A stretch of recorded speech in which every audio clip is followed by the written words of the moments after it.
Halo pemirsa GPR TV dari Sabang sampai Merauke, dari Miangas hingga Pulau Rute. Bertemu lagi bersama saya Bilky Sabila dalam program Kominfo Newsroom.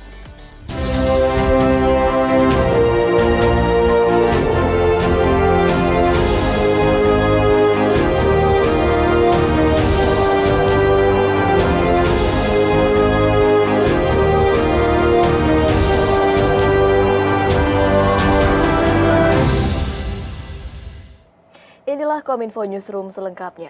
Pemirsa, Menteri Komunikasi dan Informatika Budi Aris Setiadi mendorong percepatan pembangunan infrastruktur digital di kawasan perdesaan melalui kolaborasi dengan jajaran Kementerian Desa Pembangunan Daerah Tertinggal dan Transmigrasi untuk mempercepat penyebaran informasi mengenai pembangunan desa. Diharapkan melalui kolaborasi ini dapat mempercepat pembangunan infrastruktur digital hingga ke tingkat pedesaan. Kementerian Komunikasi dan Informatika melakukan percepatan pembangunan infrastruktur digital termasuk di kawasan pedesaan. Menteri Komunikasi dan Informatika Budi Aris Setiadi mengajak Kementerian Desa Pembangunan Daerah Tertinggal dan Transmigrasi untuk berkolaborasi mempercepat realisasi digitalisasi desa di Indonesia. Menurutnya, dengan digitalisasi di tingkat desa yang lebih cepat terrealisasi, nantinya dapat memudahkan penyebaran informasi mengenai pembangunan desa secara cepat. Nanti desa-desa kita kita wujudkan pembangunan infrastruktur digital supaya jangan ada yang ketinggalan. Jadi digitalisasi memang luar biasa, termasuk pengelolaan Kementerian Desa, transmigrasi juga. Ini bagaimana sinyalnya? Ya, semuanya urusan Kemendes tetap ada berkoordinasi dan akan kita support dari Kementerian.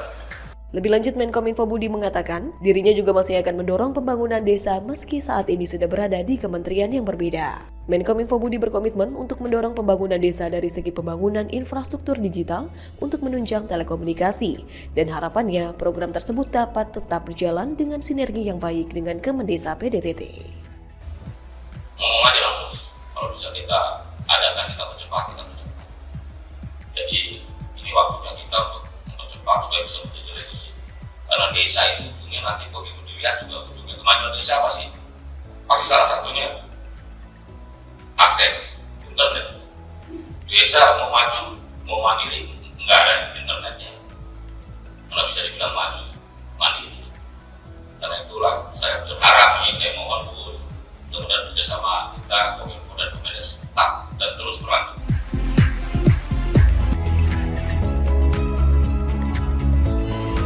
Kementerian Pariwisata dan Ekonomi Kreatif berencana membuat program terbaru untuk meningkatkan investasi di 5 destinasi pariwisata super prioritas di Indonesia.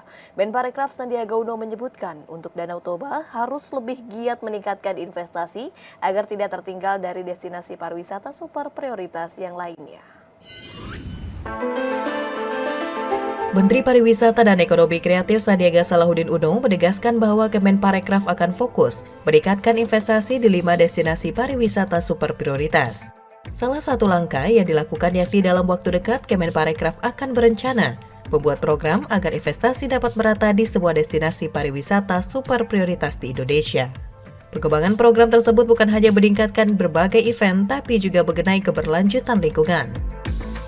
Menparekraf menargetkan investasi masuk ke Indonesia sekitar 89 hingga 119 triliun rupiah pada tahun 2024 dan menciptakan 4,4 juta lapangan kerja baru. Namun saat ini angka investasi di 5 destinasi pariwisata super prioritas tersebut masih jauh dari target. Danau Toba menjadi destinasi pariwisata super prioritas yang memiliki nilai investasi rendah dibandingkan 4 destinasi pariwisata super prioritas lainnya, yakni senilai 600 miliar rupiah. Sementara itu, realisasi investasi pariwisata destinasi Mandalika hingga 2023 triwulan 2 mencapai 541,2 juta dolar Amerika Serikat. Disusul Likupang 484,29 juta dolar Amerika Serikat. Candi Borobudur mencapai 366,63 juta dolar Amerika Serikat. Dan Labuan Bajo sebesar 114,2 juta dolar Amerika Serikat. Targetnya di beberapa destinasi lainnya seperti Mandalika ini adalah sekitar 541 juta US dollar dengan tentunya mendorong bukan hanya event yang kita dorong, tapi juga adalah keberlanjutan lingkungannya. Dan kalau kita lihat, kita mesti bekerja lebih keras lagi untuk Danau Toba menarik investasi agar bisa menyusul Mandalika dan Likupang yang sudah lumayan banyak menarik investasi dari dalam dan luar negeri. Juga Labuan Bajo dan Borobudur. Kami ingin membuat suatu program agar investasi ini merata di 5 destinasi super prioritas. Sementara itu, pemirsa, Kementerian Komunikasi dan Informatika memberikan dukungan kepada startup Indonesia yang melakukan ekspansi ke luar negeri guna memperkuat ekonomi digital nasional.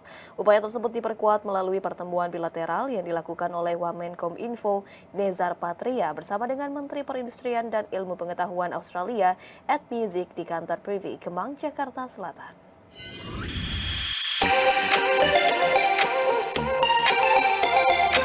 Pemerintah terus mendorong pertumbuhan ekosistem startup untuk memperkuat ekonomi digital Indonesia. Wakil Menteri Komunikasi dan Informatika Nezar Patria memberikan dukungan kepada startup Indonesia yang melakukan ekspansi usaha ke luar negeri, salah satunya Privy, dengan melakukan pertemuan bilateral bersama dengan Menteri Perindustrian dan Ilmu Pengetahuan Australia Ed Music di kantor Privy Kemang, Jakarta pada Senin 24 Juli 2023. Privy menjadi salah satu startup pertama di Indonesia yang mampu untuk memberikan layanan otoritas sertifikat melalui penyedia tanda tangan elektronik yang berekspansi ke Australia. Privy menyediakan identitas digital yang berpusat pada pengguna, memberikan kontrol yang lebih banyak kepada subjek data, dan mendorong minimalisasi berbagai data serta pencegahan pencurian identitas. Wamenkominfo menyatakan ekspansi usaha ini akan meningkatkan kualitas kerjasama di sektor digital antara Indonesia dan Australia yang diharapkan dapat menciptakan startup berkualitas lainnya di Indonesia ke depannya.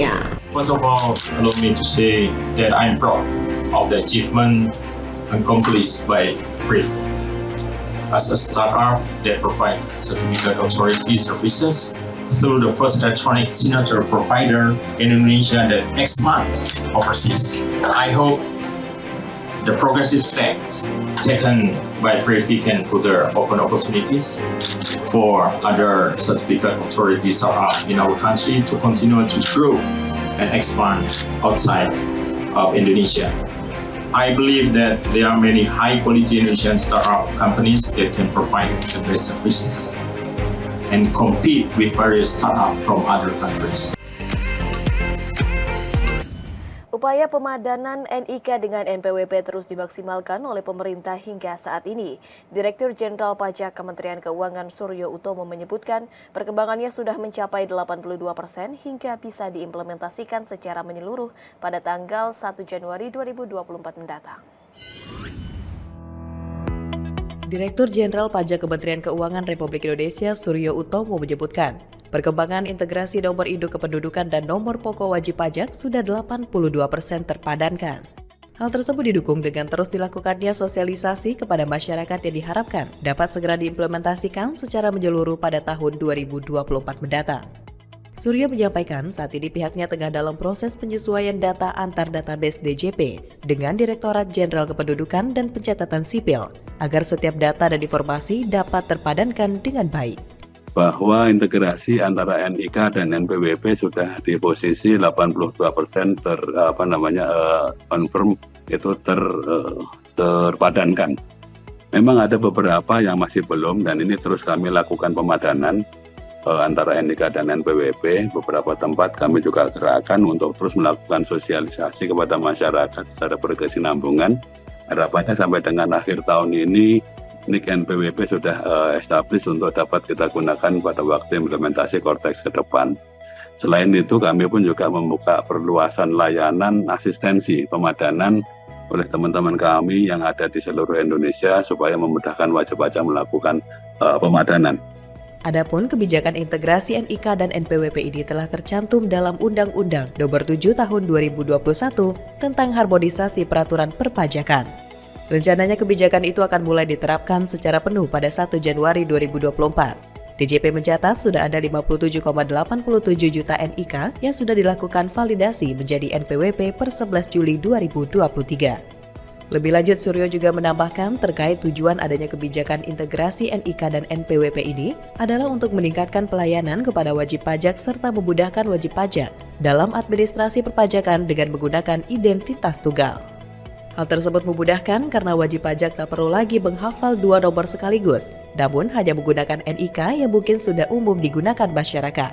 Meski sudah memiliki NPWP dan NIK, tidak diwajibkan bagi semua wajib pajak yang penghasilannya di bawah batas penghasilan tidak kena pajak atau PTKP. Terhadapnya tidak wajib membayar pajak. Pemirsa, usai jeda kami akan kembali dengan informasi lainnya. Tetaplah bersama kami dalam Kominfo Newsroom.